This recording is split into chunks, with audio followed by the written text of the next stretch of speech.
trí dó híon náid sláinte. Seo mé ggóil mo chafaí. Tá sé maidin déardaoine an siríú lá mí bhean fór 2015 agus seo bríon ag léamh na nuaíochtas mar í ceall mar is siondúil. Stocha gur cheartúin an focail andúile úsáid inis, tá sé tíó ceirmí na beidir cuaig mí fiú ó hosaméid an seo. An nuaíocht mar is andúil san New York Times. Scéal I bhréhéin bhain sé leis victúr mór chlódach an New York Times agus sin scéal faoin himircí san Eorpa agus go háirithe san nongáid sa teirib agus sa deire sa ghearmáin.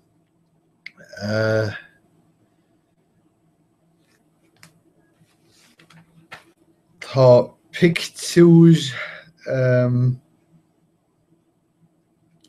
mór an chlúdaí de fáistí ina gcolla ina néadaí is tíche I dulán faoi stáisiún trénach Keleti in Budapest agus in Éineacha an máthair.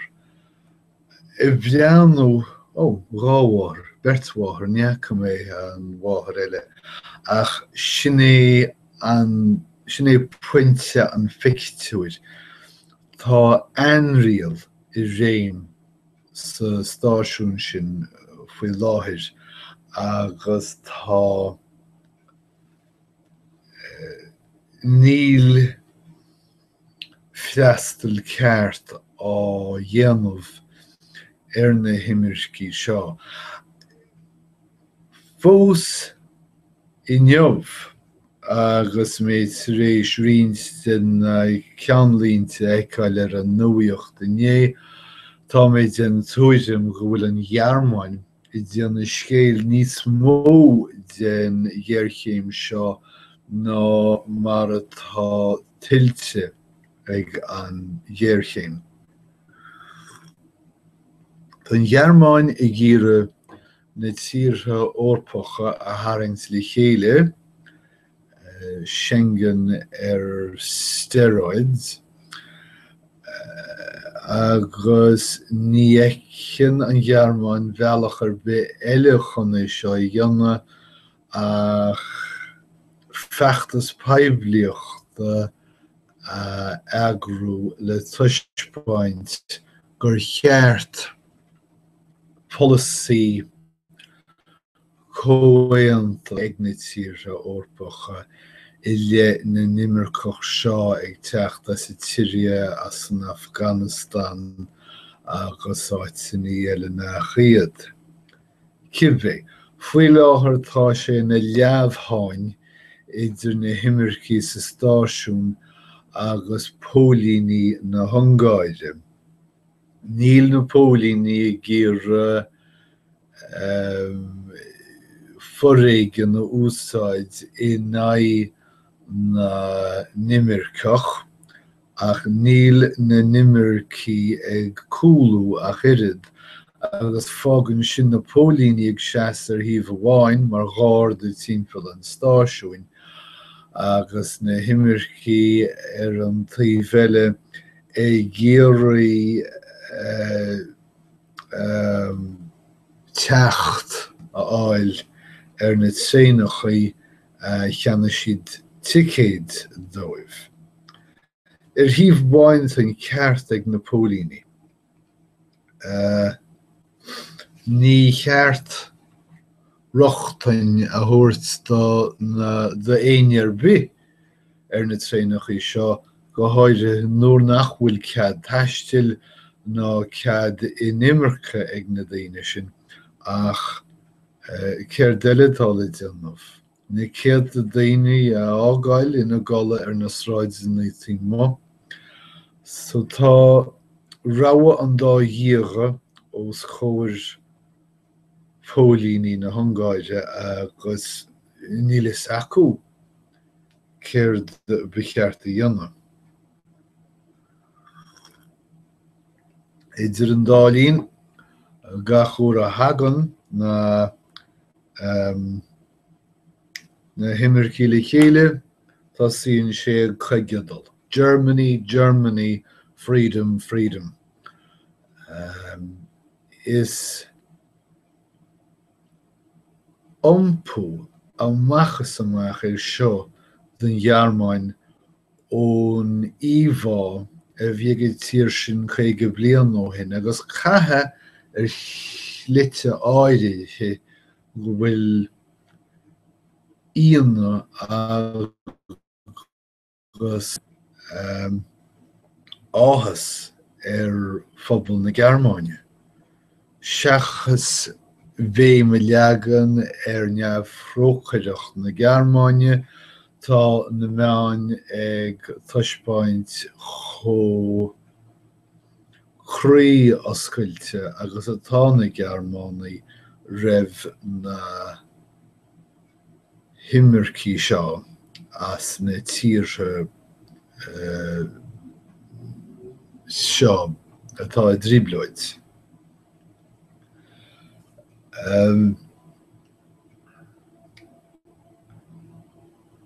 Is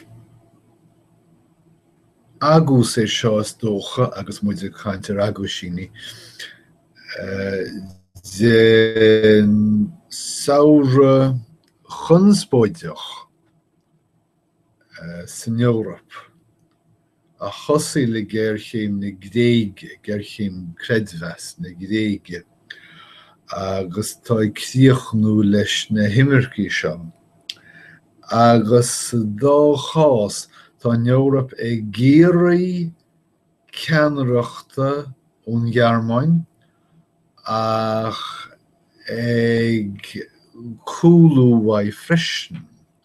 Tá an ceart acu is dócha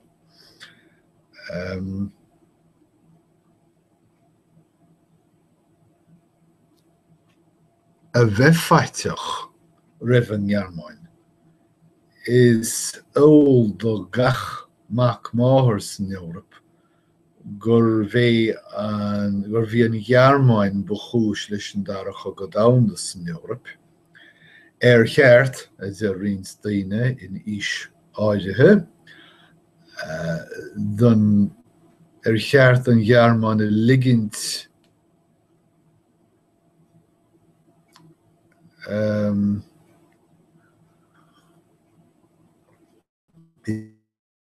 isteach cheistelle é sin. Is an dálín nó tá crua cheist an ile freagart sa Gearmáin freisin. Tá na tíre orpacha eile ag chur íochal an Gearmáin ceannaireacht a thuispeint. Níl an Gearmáin i gcíre í féin a chorchan tosaí mar bolaí san Eorop agus mar sin tá ráhan dá díoga á chorós a ggóir. Cheart ceannaireachtaí dúchláin na díortha eile a thuirt nó cheart cúlú agus dul sa chance go gníon for critic orthab as gan cheannaireachta dhéanam.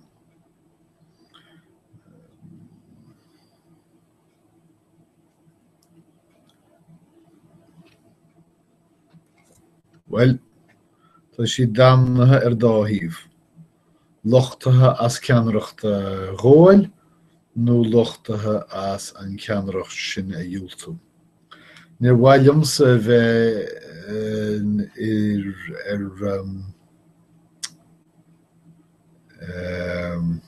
ard chuiste rialtais na Gearmáine faoi láthair.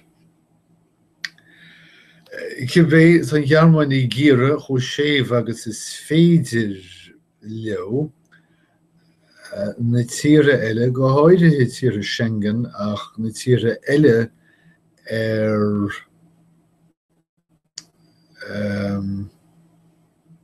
cholpa na Eorpa chur an leathanach céanna.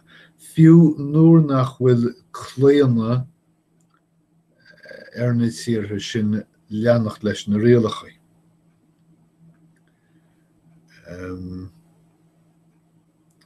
Tá teannas san éir san Eorp, cá bhis céir de Seachasás. Tá muintir na Eorpa go háirithe na Gréigi fós beganín tána píanta tána gearra fós a rascailt.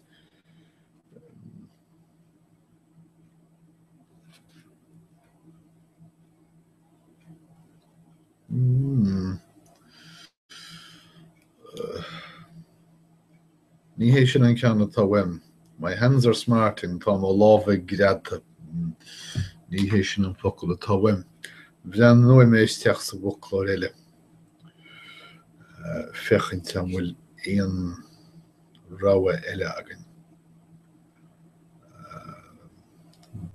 Greadfach.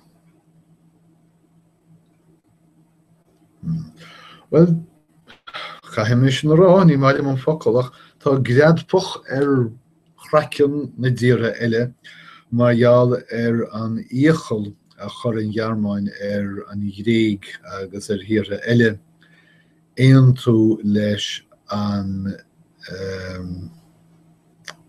molla leis na moltaí a bhí acu I dtíobh géirchéim creidmheasa na Gréige. Agus inis tá na tíre sin ag luiche, agus an ceart acu béidir, ag luiche ó na héilimh tá an Gearmáin ag déanamh I dtíobh chunastáileáil leis na himircí ag taistil fud ag taistil fud na Eorpa. Dinne mé níos smó tuairiscéireacht seo amachchan seo, tá gachrad suasan san éir go fóil agus níor réití ó tádam. Tá ag tuairt le fios sna nuachtáin inniuh go bhfuil an bua ag an Uachtarán Obama I dtíobh an cóaon tú admhach seo atá déanta ag na Stáit Aontaithe agus roinnt tíre eile leis an Iráin. Bhí seanad na Stáit Aontaithe an blár don géirchéim don díosbóireacht seo leog. Sílim go rabhas ag an Uachtarán agus rialtas Obama nachmach cabhair ag teacht ó theach na nionadaithe agus dhéireadh siad mar sin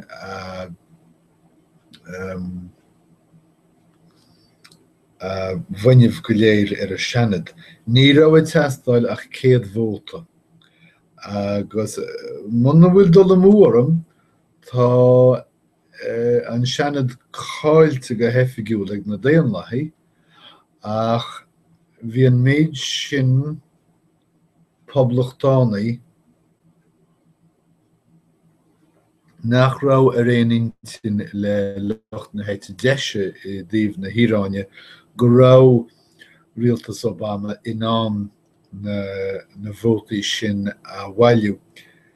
Ainneoin go raibh a laghad bheirt réamlathach ina measc seanadóras New Jersey a bhfuil anam dearnat agam. Tá mé gír Lautenberg rá ach ní dóilem gur bé Lautenberg agus duine bháin eile chur intasarm, duine soch liberálach beúdach agus sílim go rábaint ag sin leis scéile leog. Agus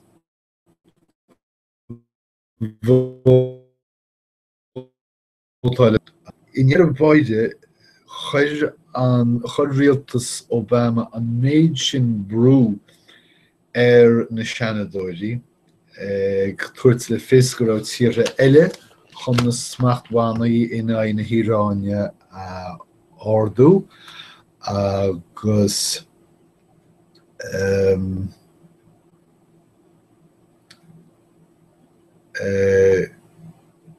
daoine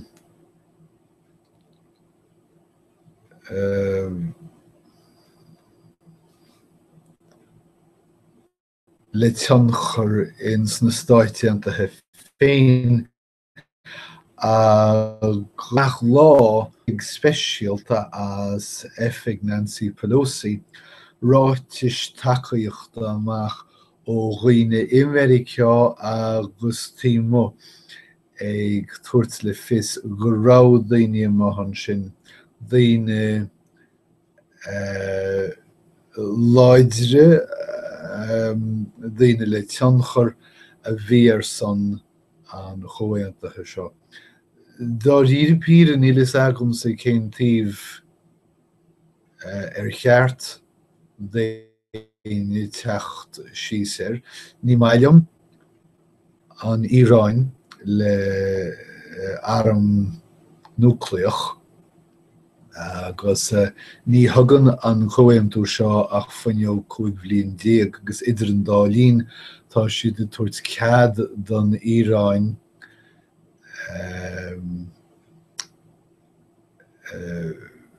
ábhar núcleach a heimhriú go fóill ach in méid san é beaga. Deacair thuais mar sin chuir de thiocasás ach go bháin go mbeidh 5 bliana déag síocháin againn is cosúil.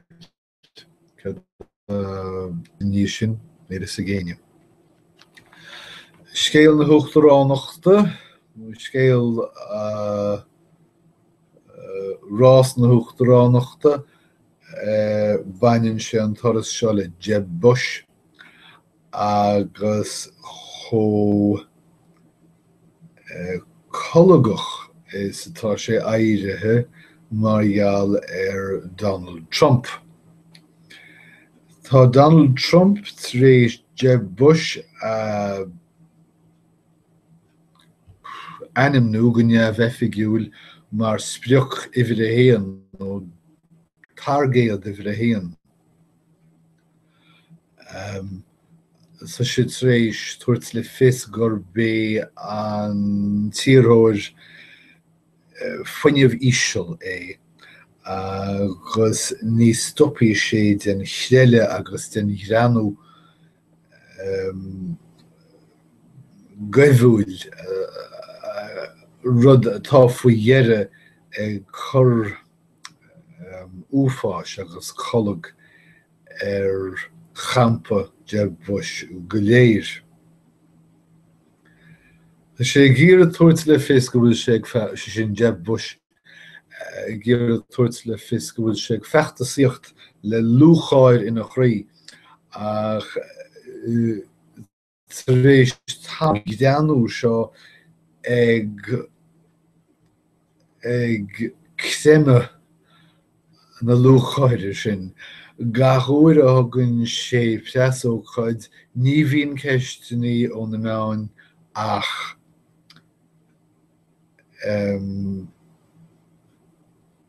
faoi Donald Trump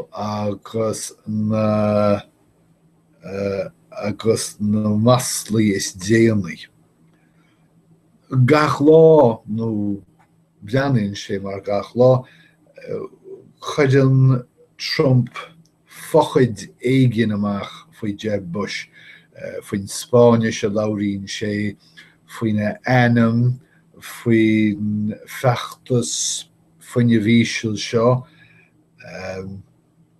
agus cé nach nadmhaíonn an tosal bos go bhfuil an saidú seo chorastú dó is léir gur bé Donald Trump an elephant sa chúne nach féidir a lua ach atá na heasmhann sin an tá mar fad. Bhí mé ag iarraí coppla focail a rá faoi ghaimhniú éanar. Seir is ghaimhniú éanar ná príosúnú sa chuoineach bhfuil cead agat labhairt le héine eile. Tá faoi dheire grúpa eagraíocht de lucht eagrathe na bríosún stát tar éis teacht amach éanaí ghaimhniú éanar. Rud a chuir an áthas ormsa agus tásúil agam a chuirí áthas phríosúnaí fud na Stát Aontaithe. Tá sé cruthaithe nach féidir leis an intin déana marachtáil gan daoine eile. Maireann muid chomhlúdar, agus gan chomhlúdar brisean nintinní síos. Fós féin tá príosúnaí á gcaitheamh gilíní beag go leo féin gan chomhlúdar be, agus ní nach nó tá na daoine seo tíocht amach as na príosún agus iad go thomláin le craobh. Ní bheidh maithe sa bheithantú agus iad tíocht amach. Tásúil againn gur bhí seo an chéad choiscéim i dtreo cóidú déana do phríosún Ibérica. Man bhfuil dul an mhuarm tá na milliún ánan is tá na hifrechaí dearmatí agamach